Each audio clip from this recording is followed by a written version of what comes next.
Hi friends, welcome to our channel Jyothis kitchen. ഇന്ന് നമുക്കൊരു travel വ്ളോഗാണ്. ഞങ്ങൾ എല്ലാവരും കൂടി ഫാമിലിയോടെ US ഒരു ട്രിപ്പ് പോവുകയാണ്. 22 ഡേയ്സിൻ്റെ ഒരു ട്രിപ്പാണ് ഞങ്ങൾ പ്ലാൻ ചെയ്യുന്നത്. അതിന് വേണ്ടിയിട്ടുള്ള തയ്യാറെടുപ്പാണ്. ഈ ബാഗൊക്കെ ചെക്ക് ഇൻ ബാഗൊക്കെ വെയിറ്റൊക്കെ നോക്കി ഞങ്ങൾ നിരത്തി വച്ചിട്ടുണ്ട്. പിന്നെ ക്യാബിൻ ബാഗും എല്ലാം റെഡിയാക്കി വച്ചിട്ടുണ്ട്. ഇപ്പം മണി 10:30 ഞങ്ങൾ 11:30 ഇവിടെ നിന്ന് ഇറങ്ങും. ഞങ്ങളുടെ ഫ്ലൈറ്റ് രാവിലെ 5:30 മണിക്കാണ്. അതിന് വേണ്ടി ഞങ്ങൾ വെയിറ്റ് ചെയ്യുവാണ്. ഞങ്ങൾ പോകുന്നത് ബ്രിട്ടീഷ് എയർവേസിലാണ്. ഞങ്ങൾ ഇവിടെ ചെന്നൈയിലിരുന്ന് നേരെ ലണ്ടനിൽ ഇറങ്ങി ഒരു 3-3.5 മണിക്കൂർ ട്രാൻസിറ്റ് സമയമുണ്ട്. അതിനുശേഷം അവിടെ ഇരുന്നും ബ്രിട്ടീഷ് എയർവേസിൽ തന്നെ ചിക്കാഗോ എയർപോർട്ടിലേക്കാണ് പോകുന്നത്. ചിക്കാഗോ എയർപോർട്ടിൽ ഇരുന്നിട്ട് ഞങ്ങൾ പോകുന്നത് ഇലിനോയ്സ് എന്നുള്ള സ്റ്റേറ്റിലേക്കാണ്. അത് ബൈ റോഡാണ് ഞങ്ങൾ പോകുന്നത്. ഇലിനോയ്സ് സ്റ്റേറ്റ് ചിക്കാഗോ എയർപോർട്ടിൽ നിന്ന് 2 hours ജേണി ഉണ്ട് എന്നാണ് പറഞ്ഞത്. ഞങ്ങൾ ബാഗൊക്കെ റെഡിയാക്കി ഐഡൻറ്റിഫൈ ചെയ്യാനായിട്ട് എല്ലാത്തിലും സാറ്റിൻ റിബൺ ഒന്നുപോലെ കെട്ടി വച്ചിട്ടുണ്ട്. 2 ബാഗ് ഒരുപോലെ ഇരുന്നത് കൊണ്ട് മാത്രം ഒരു ബാഗിൽ എക്സ്ട്രാവായിട്ട് ഒരു കളർ കൂടി കെട്ടി വച്ചിട്ടുണ്ട്. ഞങ്ങൾ കറക്റ്റ് ടൈമിൽ തന്നെ എയർപോർട്ടിലേക്ക് എത്തി. ഞങ്ങളും 2 മക്കളും 2 മരുമക്കളും 2 പേരക്കുട്ടികളും അടക്കം 8 പേരാണ് ഞങ്ങൾ യാത്ര ചെയ്യുന്നത്. എൻ്റെ രണ്ടാമത്തെ മോള് കാനഡയിലായതുകൊണ്ട് അവൾ അവിടെ എത്തിക്കൊള്ളാമെന്ന് പറഞ്ഞിട്ടുണ്ട്. കറക്റ്റ് ടൈമിൽ തന്നെ ബോർഡിങ് ചെയ്തു. ഫ്ലൈറ്റിൽ കയറിയിട്ട് ആദ്യം ഒരു വെൽക്കം ഡ്രിങ്ക് ഉണ്ടായിരുന്നു. അതിനുശേഷം ബ്രേക്ക്ഫാസ്റ്റ് തന്നു. ബ്രേക്ക്ഫാസ്റ്റ് അങ്ങനെ വലിയ ടേസ്റ്റൊന്നും ഉണ്ടായില്ല. ഒരു റവ പൊങ്കൽ, 2 ഊത്തപ്പം, പിന്നെ cut fruits, muffins, flavoured curd എല്ലാം കൂടി കിട്ടി. പിന്നെ ഉച്ചയ്ക്ക് ലഞ്ചും കിട്ടി. ഇതിൻ്റെ ഇടയ്ക്ക് ഞങ്ങൾ നല്ല ഉറക്കമായിരുന്നു. ഞാൻ വെജും ഹസ്ബൻഡ് നോൺ വെജുമാണ് പറഞ്ഞിരുന്നത്. നോൺ വെജിന് ചിക്കൻ ബിരിയാണിയും ജവ്വരി പായസവും സാലഡ്, ബാർലിയുടെ സാലഡാണ് അവർ തന്നത്. ആദ്യമായിട്ടാണ് ബാർലിയുടെ സാലഡ് കഴിക്കുന്നത്. എന്നിട്ട് കറക്റ്റ് ടൈമിൽ തന്നെ ഞങ്ങൾ ലണ്ടനിലേക്ക് എത്തി. അവിടെയും ഫോർമാലിറ്റീസൊക്കെ കഴിഞ്ഞിട്ട് ഞങ്ങൾ ഞങ്ങളുടെ ഗേറ്റിൻ്റെ അടുത്ത് വന്ന് വെയിറ്റ് ചെയ്യുകയായിരുന്നു. ഇഷ്ടം പോലെ സമയം കിട്ടി ഞങ്ങൾക്ക് നല്ല ഫ്രഷപ്പ് ആവാനും ഒന്ന് റിലാക്സ് ചെയ്യാനുമായിട്ട്. അവിടെ നിന്നും ഞങ്ങൾ കറക്റ്റ് ടൈമിൽ തന്നെ ഞങ്ങൾ സ്റ്റാർട്ട് ചെയ്തു. ഞങ്ങൾ പോകുന്നത് ഇലിനോയ്സ് സ്റ്റേറ്റിലുള്ള ബ്ലൂമിങ്ടൺ എന്നുള്ള ഒരു സ്ഥലത്തേക്കാണ്. അവിടെ നോർമൽ എന്നുള്ള പ്ലേസിലാണ് എൻ്റെ മൂന്നാമത്തെ സണ്ണിൻലാടെ ബ്രദർ താമസിക്കുന്നത്. അവർ ഇവിടെ വന്ന് സെറ്റിൽ ചെയ്തിട്ട് 10 കൊല്ലത്തോളം ആയി. സ്വന്തം വീടൊക്കെ വാങ്ങിച്ച് നല്ല സെറ്റിൽഡാണ്. അപ്പോൾ അവർ നാട്ടിൽ വരുമ്പോഴൊക്കെ എല്ലാവരെയും വിളിക്കാറുണ്ട്, നിങ്ങൾ വരണമെന്ന്. അപ്പോൾ ഇത് ഒരു നല്ല സമയമായിട്ട് ഞങ്ങൾക്ക് തോന്നി. എല്ലാവർക്കും സമയം ഒത്തു വന്നതുകൊണ്ട് ഞങ്ങളെല്ലാവരും തിരിച്ചതാണ്. ചിക്കാഗോ എയർപോർട്ടിൽ എത്തിയപ്പോൾ തന്നെ വൈകിട്ട് മണി 7:30 ഒക്കെ ആയി. അവിടുത്തെ ഫോർമാലിറ്റീസൊക്കെ കഴിഞ്ഞിട്ട് പുറത്തിറങ്ങിയപ്പം നല്ല ഇരുട്ടിയിരുന്നു. ഞങ്ങൾ ഉടൻ തന്നെ 2 വലിയ വണ്ടിയാണ് അവർ പിടിച്ചു കൊണ്ടുവന്നിരുന്നത്. ലഗേജൊക്കെ ഒരുപാട് ഉള്ളതുകൊണ്ട് 2 വണ്ടിയിലായിട്ട് ഞങ്ങൾ കയറി യാത്ര തുടങ്ങി. അവിടെ നിന്ന് 2 മണിക്കൂറുണ്ട് ഇലിനോയ്സ് സ്റ്റേറ്റിന്. വീട്ടിലെത്തുമ്പം 11:30-12 ഒക്കെ ആയി. വന്ന ഉടൻ ഞങ്ങൾ കുളിച്ച് ഫ്രഷായി ഫുഡൊക്കെ കഴിച്ചിട്ട് കുറച്ച് സമയം സംസാരിച്ചിട്ട് കിടന്നുറങ്ങി. രാത്രി വന്നതുകൊണ്ട് തന്നെ ഒന്നും കാണാൻ പറ്റിയില്ല. രാവിലെ ഒന്ന് പുറത്തിറങ്ങി നോക്കിയപ്പോൾ വലിയ സന്തോഷം തോന്നി. അവിടുത്തെ അറ്റ്മോസ്ഫിയറും അവിടുത്തെ ക്ലൈമറ്റും അവിടുത്തെ വീടുകളുടെയും ലാൻഡ്സ്കേപ്പിൻ്റെയും ഭംഗിയും എല്ലാം കൊണ്ട് ഞങ്ങൾക്ക് വളരെ സന്തോഷം തോന്നി. നല്ല തണുപ്പുണ്ടായിരുന്നു. എൻ്റെ ചെറുമക്കൾക്കാണെങ്കിൽ ഭയങ്കര ഇഷ്ടപ്പെട്ടു ആ തണുപ്പും എല്ലാം. അത് ഒരു റെസിഡൻഷ്യൽ ഏരിയ ആയിരുന്നു.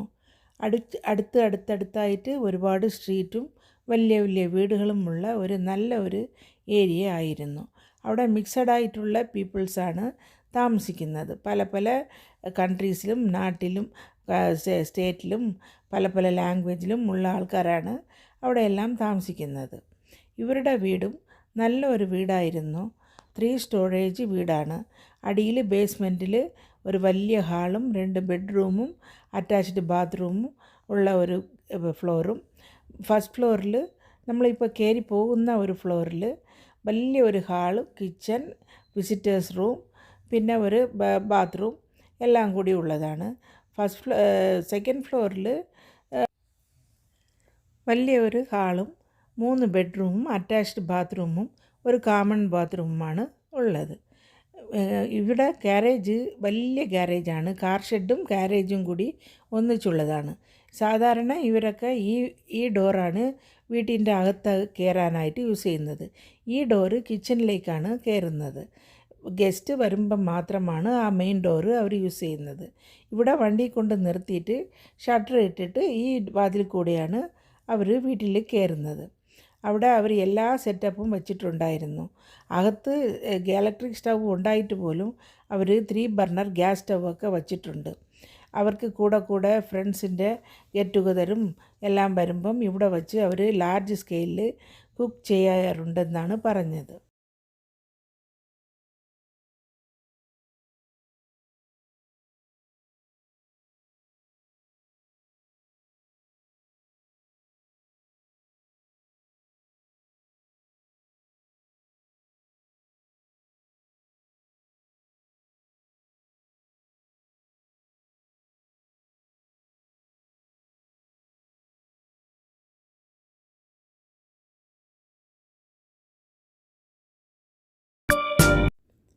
അന്ന് രാവിലെ കുളിച്ച് ഫ്രഷായിട്ട് ഞങ്ങൾ അടുത്തൊരു ക്ഷേത്രമുണ്ടെന്ന് പറഞ്ഞു. അപ്പോൾ അവിടെ പോവാമെന്ന് പറഞ്ഞു. അപ്പോൾ അവിടുത്തെ അമ്പലങ്ങളിലൊക്കെ അവർ 10:30 മണിക്കാണ് നട തുറക്കുന്നതും അതുപോലെ 1 മണിക്കാണ് നട അടയ്ക്കുന്നതും. ഇവിടുത്തെ ക്ലൈമറ്റ് അങ്ങനെ ആയതുകൊണ്ടാണ് അവർ അങ്ങനെ ലേറ്റായിട്ട് തുറന്നിട്ട് ലേറ്റായിട്ട് അടയ്ക്കുന്നതെന്ന് പറഞ്ഞു. അപ്പോൾ ഞങ്ങൾക്കും അത് സൗകര്യമായിരുന്നു. അപ്പോൾ ഞങ്ങളെല്ലാവരും കൂടി അമ്പലത്തിലേക്ക് പോയി. അവിടെ ചുറ്റുമുള്ള കാഴ്ചകളൊക്കെയും കാണാമല്ലോ എന്ന് കരുതി ഞങ്ങളെല്ലാവരും കൂടി പോയതാണ്. അവിടുത്തെ അമ്പലങ്ങളൊന്നും നമ്മുടെ അമ്പലങ്ങൾ പോലെ ഉണ്ടാവില്ല. പക്ഷേ എന്തെങ്കിലും ഒരു പ്രത്യേകത അവിടെ ഉണ്ടാവും. റൂഫിൽ എന്തെങ്കിലും ഒരു ഇത് ഉണ്ടാവും. നമുക്ക് കണ്ടാൽ തന്നെ ദൂരത്ത് നിന്ന് തന്നെ നമുക്ക് മനസ്സിലാക്കാൻ പറ്റും. നല്ലൊരു ബിൽഡിംഗ് ആയിരുന്നു. ചുറ്റും കാർ പാർക്കിങ്ങും എല്ലാം ഉണ്ടായിരുന്നു.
അമ്പലത്തിൻ്റെ അകത്ത് കയറിയപ്പോൾ നല്ലൊരു വലിയൊരു ഹാളായിരുന്നു അത്. അവിടെ സൈഡിലായിട്ട് ശ്രീരാമൻ പട്ടാഭിഷേകത്തിൻ്റെ ശില്പങ്ങളുണ്ടായിരുന്നു. നല്ല ഡെക്കറേഷൻ ചെയ്ത് വച്ചിരിക്കുകയായിരുന്നു. നല്ല ഒരു പോസിറ്റീവ് വൈബ് അവിടെ ഉണ്ടായിരുന്നു. ടോട്ടലി അവിടെ കയറിയപ്പോൾ നല്ല ഒരു പോസിറ്റീവ് വൈബാണ് ഞങ്ങൾക്ക് എല്ലാവർക്കും അനുഭവപ്പെട്ടത്. അവിടെ അതുകൂടാതെ മഹാവീരരുടെ ശിലയും ഉണ്ടായിരുന്നു. മഹാവീരർ, വെങ്കടാചലപതി, ഗണപതി, ലക്ഷ്മി, പാർവതി, വള്ളി ദൈവാനയോട് കൂടിയുള്ള മുരുകൻ്റെ സ്റ്റാച്യുവും പിന്നെ നവഗ്രഹങ്ങളും ഉണ്ടായിരുന്നു.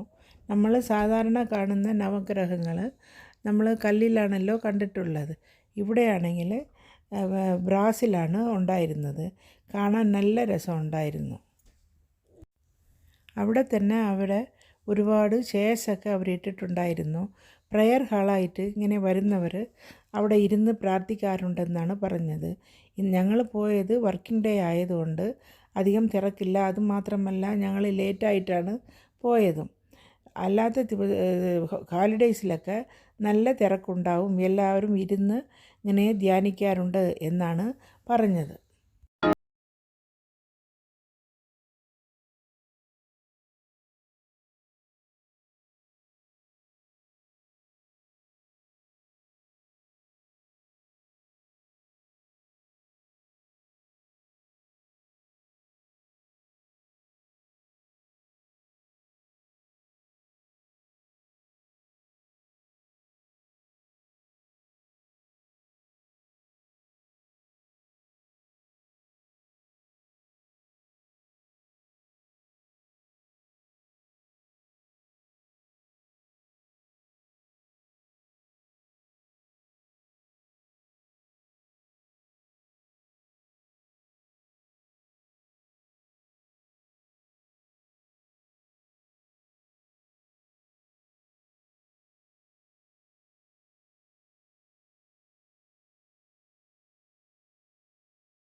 അമ്പലത്തിൽ തൊഴുത് കഴിഞ്ഞിട്ട് ഞങ്ങൾ പോയത് ഒരു ലേക്ക് ഷോറിലേക്കാണ്. അവിടെ ഒരുപാട് പഴമയാന വീടുകളുണ്ടെന്ന് പറഞ്ഞു. അതുകൊണ്ട് അത് കാണാൻ വേണ്ടിയിട്ടാണ് ഞങ്ങൾ പോയത്. ഈ വീടുകളൊക്കെ നമുക്ക് പുത്തൻ പുതിയതുപോലെ തോന്നുമെങ്കിലും ഇത് 100 വർഷത്തോളം അതിന് കൂടുതലും പഴക്കമുള്ള വീടുകളാണെന്നാണ് പറഞ്ഞത്. അവർ ഇപ്പോഴും അത് പുതിയതുപോലെ മെയിൻറ്റെയിൻ ചെയ്തു പോകുന്നുണ്ട് എന്നാണ് അറിയപ്പെട്ടത്. കാണാൻ നല്ല രസമുണ്ടായിരുന്നു. അവിടെ നിന്ന് ഞങ്ങൾ നേരെ ലേക്കിലേക്ക് പോയി. അടുത്തുള്ള ലേക്കാണ്. ഞങ്ങളിപ്പോൾ വന്നിട്ടുള്ളത് വൈറ്റ് വോക്ക് ലേക്ക് എന്നാണ് അറിയപ്പെടുന്നത്. ഇത് നല്ലൊരു ഷൂട്ടിംഗ് സ്പോട്ടാണ്. വരുന്നവർക്കൊക്കെ ഫോട്ടോഷൂട്ട് എടുക്കാനും വീഡിയോസ് എടുക്കാനും പറ്റിയ ഒരു സ്ഥലമാണ് ഇത്. നമ്മൾ കണ്ട് മതിയാവില്ല, അത്രയ്ക്കും നല്ലൊരു സ്ഥലമാണ്.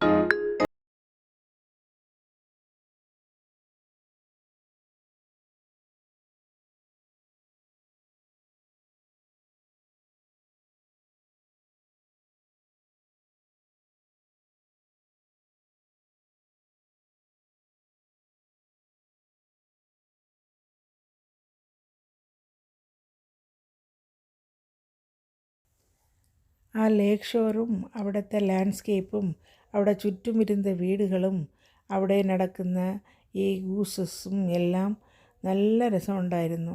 നമുക്ക് ഒരു ആംഗിളിൽ നോക്കുമ്പം നമ്മൾ കമ്പ്യൂട്ടറിൽ ഡെസ്ക്ടോപ്പിൽ വരുന്ന സീനറീസ് ഉണ്ടല്ലോ, അതുപോലെയാണ് ഞങ്ങൾക്ക് തോന്നിയത്. നല്ല ഒരു ആംബിയൻസ് ആയിരുന്നു, നല്ല ഒരു ക്ലൈമറ്റും കാണാൻ തന്നെ നല്ല ഒരു ഹാപ്പിനെസ് തോന്നി. ഫോട്ടോഷൂട്ടിന് പറ്റിയ ഒരു പ്ലേസ് ആയതുകൊണ്ട് ഞങ്ങൾ ഇഷ്ടംപോലെ ഫോട്ടോസൊക്കെ എടുത്തു.